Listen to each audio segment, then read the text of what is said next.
Okay, y'all. So this next part of my haunted house story is even crazier. Now, let's see. My oldest son had say, "Hey mom, let me take you to dinner," because it was close to my birthday, and he said, "I'll come see the house," cuz up to this point he had not seen the house at all. So we get back and he takes his keys. It's a very safe area. And so he takes his keys out of the ignition and just puts them in the console. And he says, "I'm just going to leave them here." So we walk into the house and he was just overwhelmed. It's not what he thought. He said, "This house is just magical." And he went on about how beautiful she is. And then after he was here for a few minutes, he said, "Do you have an extra room?" He said, "I'm thinking about moving from where I'm at." And I said, "Well, all I've got is my art room, which is a small room." I said, "But you're welcome to it." He said, "I'm going to think about it." He says, "I might move in.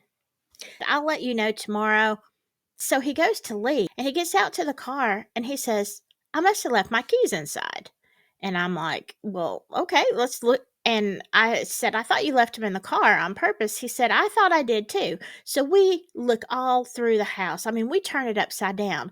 We go with a flashlight from the house to his car, all around the car, thinking that maybe they had, I don't know, dropped somewhere.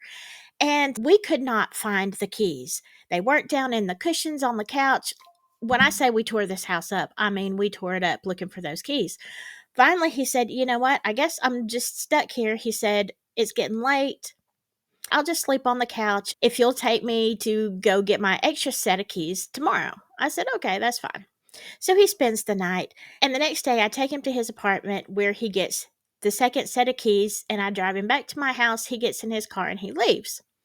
Now, I can't remember if it was that day or the next day, but when he actually moves his stuff in, like he's got boxes and he's got clothes and all this kind of stuff, he brings like the first load in his car to my house and starts putting it in the art room.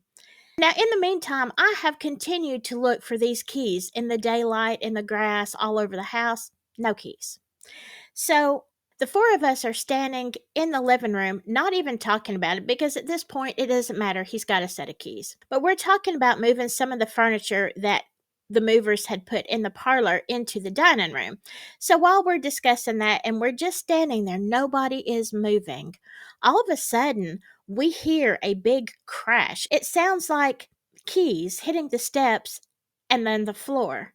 And so we all turn around towards the staircase and what do you know? The keys are right there on the floor. Anyway, we all heard them bounce. We all heard them crash.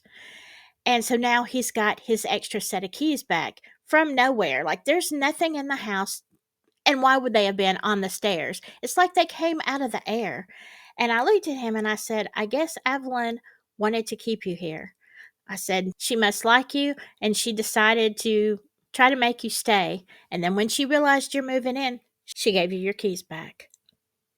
Now, that was a wild story, but it doesn't end there, of course.